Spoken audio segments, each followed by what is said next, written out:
Hello YouTube, this is Nite of Misfortune bringing you another replay from the Serpents Open Winter 2019. This is a quarterfinal match number 4 between Vanady and the Father Dot. So let's go ahead and start. I'm paused at 5 seconds in 3, 2, 1, go. Vanady was a very impressive player in the group stages. He is a random player and he's spawning at the bottom left of open palms as the teal UEF. He has been pulling UEF quite a bit in this tournament. Of course, if you haven't heard, this tournament was a one faction choice for each participant. So Vanady chose to be random. His opponent, the Father Dot, I believe was Aeon. So Vanady, as I said, was very impressive in the group stages. Sorry, I totally did not introduce Mr. Regon. Mr. Regon is our purple player in the top right of the map. Goodness gracious, I am all over the place.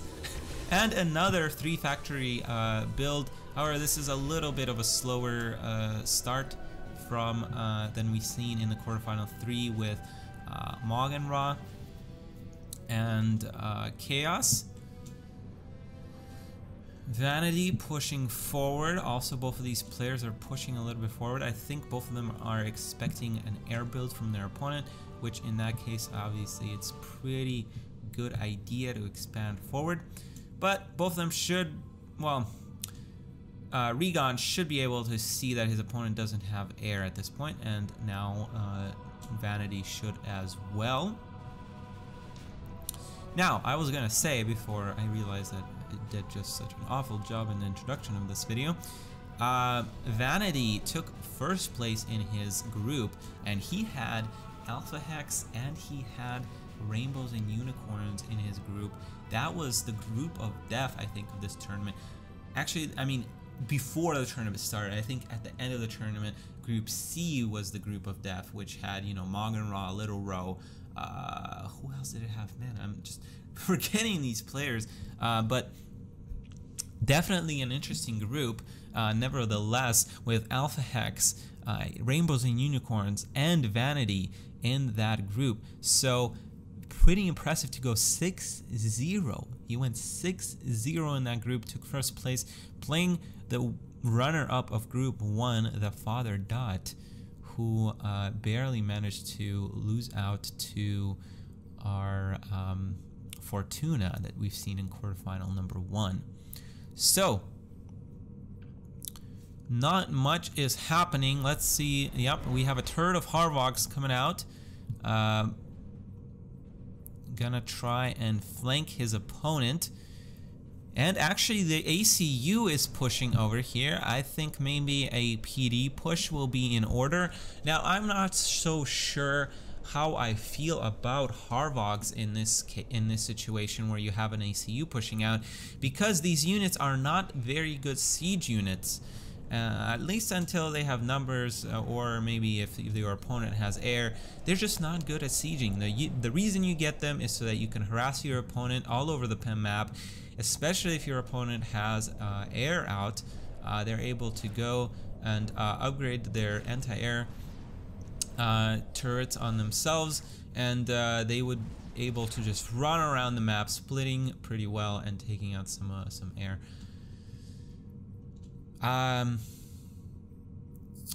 Regon is doing a good job expanding, however, which makes me wonder maybe he's not going to commit to this push, especially after seeing how many tanks his opponent has. 3 factories against 3 factories.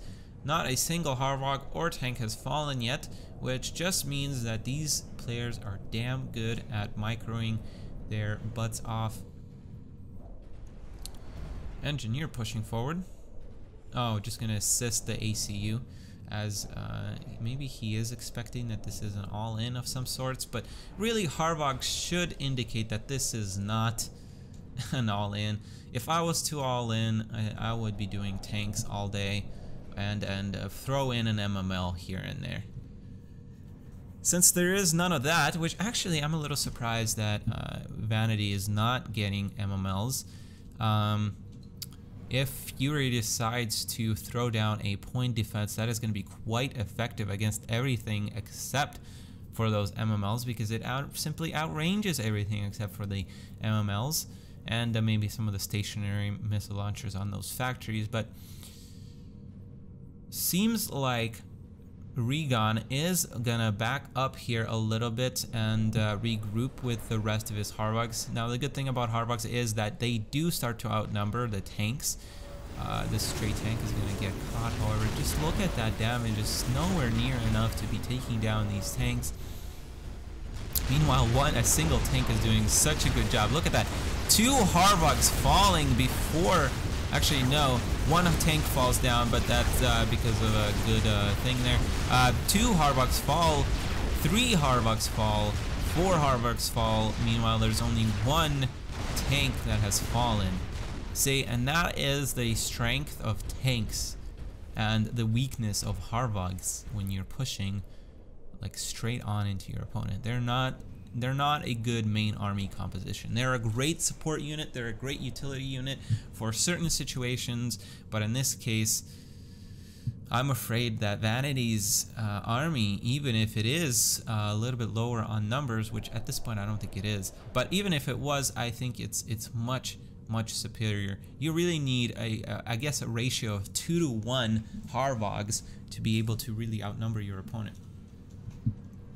Looks like Regon has also been starved on his energy a little bit. There's quite a bit of energy generators going down. Actually, I don't think that's the case. He's been having a lot of energy generators. I think the better guess here is that he is definitely going to teleport.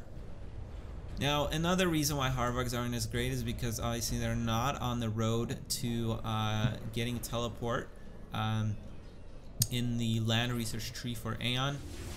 Another tank is getting lost. I'm wondering if maybe there's a stray waypoint, or maybe he's using it to scout, which actually wouldn't be a bad idea, but I think he just sees Harbugs at this point, while Regon is doing the smart choice, switching to tanks. Meanwhile, we have P shields coming out for our teal player and the first MML. So looks like he is gearing up to push a little bit here. Now, I would almost want to say that Harbugs are actually kind of decent against P-Shield because of their higher rate of fire. So they're quite good at just lowering those shields and maybe letting the tanks go through. So in that regard, I think they're actually maybe a little bit better than they are normally.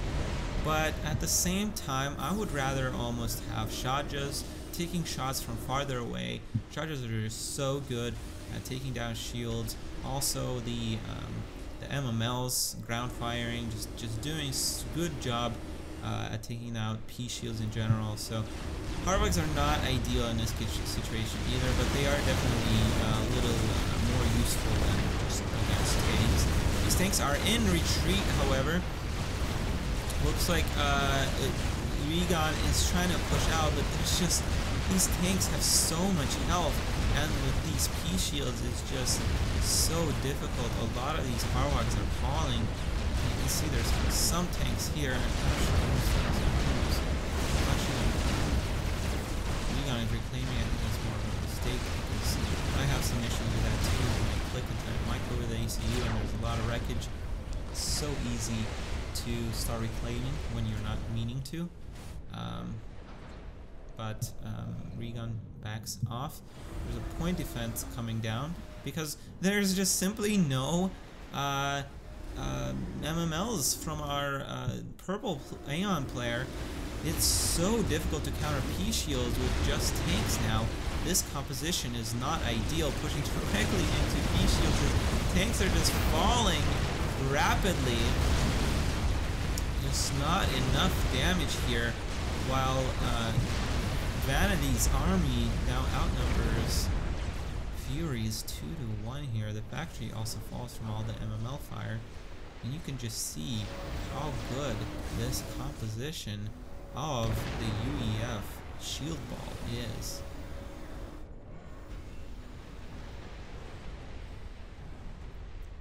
Just a stream of P shields coming out now for Vanady, and why not? His opponent is not really doing anything at all to counter this. Tanks are not going to do the job, because by the time they reach and take down the P shields, they're just going to get massacred. It's just a stream of P shields coming out. I mean, at this point, it's fine. During the tournament, there's been many players who were struggling to find an effective composition with shields, P shields, you know, adapters, like loyalists, all sorts of things. The winners, those that went farther, usually have this effective, very good composition. Now he is a little bit on the back foot. However, Regon's tanks are fairly low health, which I'm really surprised they're not falling. I'm not sure what's going on. Maybe I was wrong and there is just a little too many P shields in this composition and not enough tanks. I think the armies have stabilized a little bit, and finally we see MMLs coming out down from Fury. Really good control from Vanady, however, with just backing off when P shields are down, trying to take out some of these structures. I would like to see him going to the right a little bit here and start taking out some of these mass extractors on the right. There's even a land factory here that's producing MMLs, and this MML is doing such a brave stride over here directly into these P shields, getting massacred by the UEF army. Let's see what's happening here. There's just a row of research stations going down for Vanady, because he's taking most of his expansions. Both of these players, well, actually no, because of this positioning and because Regon, I think I've been calling him Father Dot in the early match. I apologize. It's Regon. I think I announced him as the Father Dot. Anyway, it is Regon. Father Dot didn't even make the final stages. I believe that's the third player in Group C. That's why it was so good. There was Magenron, Loro, and Father Dot, all good players. Meanwhile, Vanady is pushing out. His shields are holding very well. There's a lot of tanks, a lot of MMLs, and does such a great job retreating. Just as all of his shields are down, managing to take out a lot of this, some of this army at least. Now let's see, are there any research stations? There's one research station for our purple player, two research stations back here, and a third one and a fourth one queued up. I don't know about this. There's just a lot of P shields, and at this point, Vanady is starting to reinforce his army with units that actually do damage. There's even demolishers coming out here, which are great. And is... oh no. Is Regon wanting a base trade here? That is a big mistake, I have a feeling. Or maybe he wants to... Curious decision.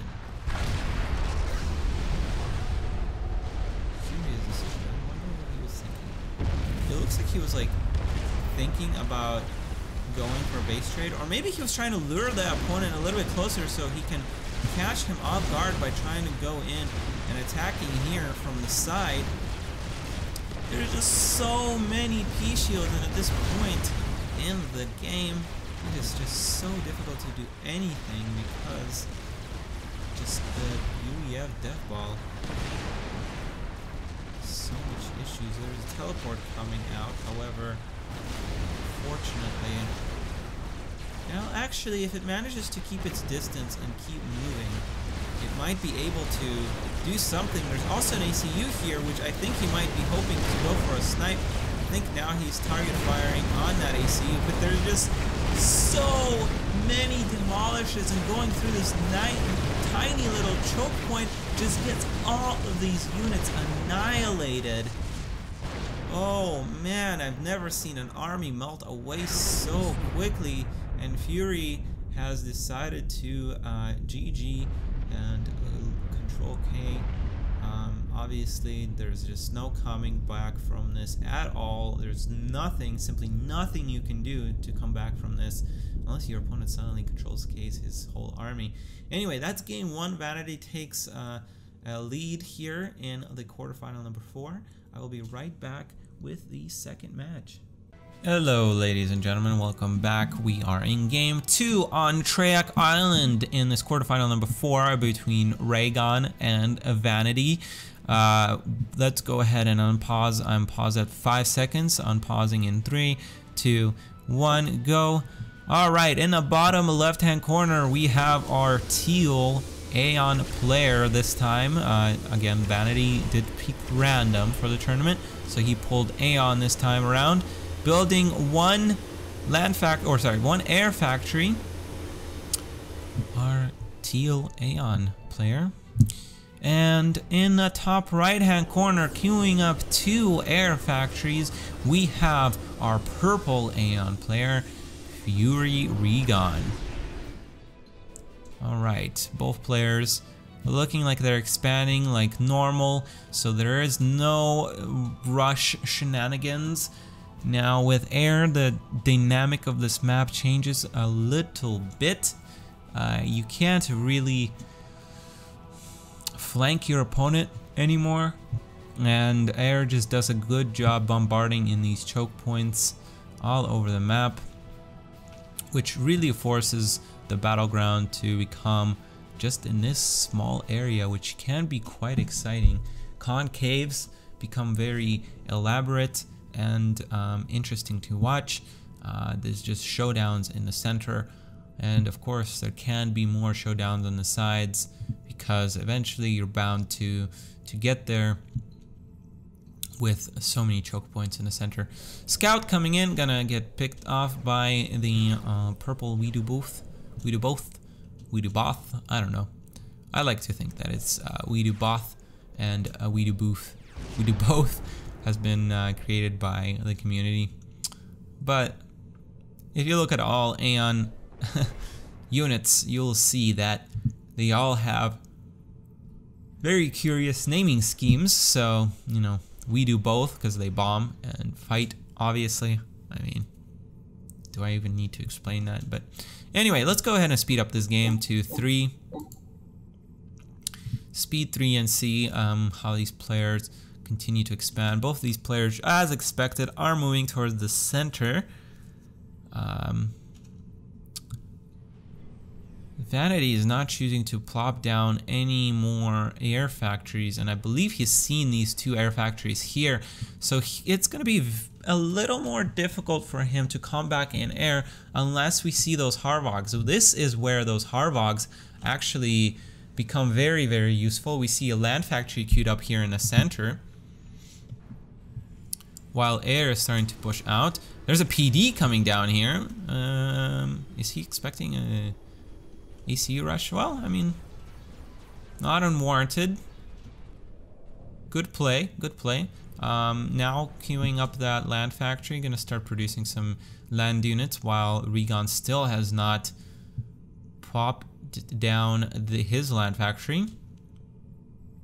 I think he might be a little starved on resources, which is gonna cause him to lose this middle ground. But at this point, you know, it might almost be better to come here and start making a concave here to kind of shut down this choke point here. Air coming down here, starting to bombard, target firing that radar. Perfect, beautiful play. And there's another radar up here, however, so that's not a terrible thing. Purple's radar is gonna get taken down by a very nice micro there from Vanady. Radar for radar when you have less air units without you losing any air is certainly a great thing, a great trade, I suppose. Anti-air tower here. Plop down. Another land factory coming out. Wow, that almost took that land factory down. A big air engagement, but there are these mobile anti-air units now.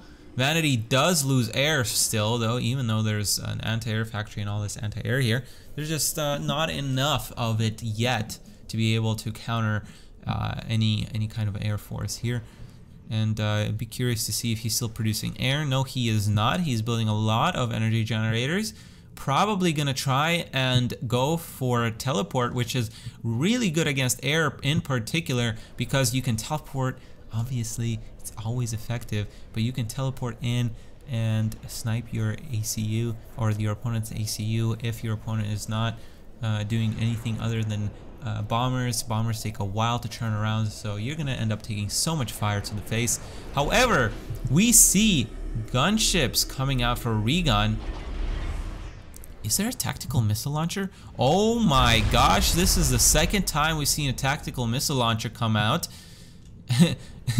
And both of these times they've come out in the final round. This is so interesting. Man, seeing some of these strategies just is really interesting. So many air factors. I completely missed that there is, like, you know, 4 air factories. Obviously he's going for that. He's gonna try and do a little bit of a gunship snipe. However, if Vanady has been paying attention, he might have been able to see that his opponent has slower moving units that don't move quite as Voodoo booths do. So many TMLs, and this is really what Chaos should have done in the previous quarterfinal with his TMLs. Just build at least 2 and start target firing something else other than things that don't work, obviously, because obviously something has to have been healing it. Alright, now he can't continue to waste time with these gunships, because eventually there's going to be enough anti-air, sorry. So much anti-air already on the field. It looks like he's actually only been producing anti-air. Man, this is... oh man. And Regon electing to go for the base instead, which actually is not a terrible idea considering that there's just anti-air so far.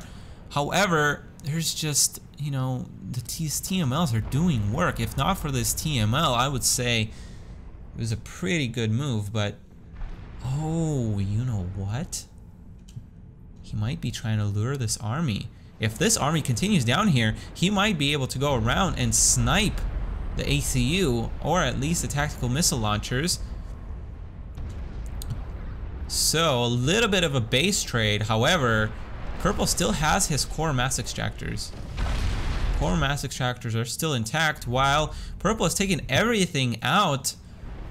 And Regon is looking actually pretty good in this game so far. I would, however, try to go for a snipe while these units are out of position. Now that you've taken everything out here, these units are of course going to go back a little bit. A lot of research stations going down for Vanady. Bombing runs coming out on this air factory. And Regon is doing a good job placing his buildings out of reach of these TMLs. Base eventually gonna fall down for Regon to these massive TML fire. And now tanks coming out. So transitioning into a little bit of a more practical composition. Air is great, but anti-air is great, but there's eventually it's gonna, you know, not do much. However, I mean, there's still more gunships coming out. And he's really not using them. He does have a lot of them. Would love to see a little bit more of an aggressive play here, because he is running out of time. These TMLs are out of range of everything, actually. Interesting. These air just are trying to dance around. I think they're trying to catch these units out of position, but that's just simply not going to happen unless there's a teleport. So teleport is always a possibility with Aeon. Ooh. Yes, this, yeah, nope, gonna pull back.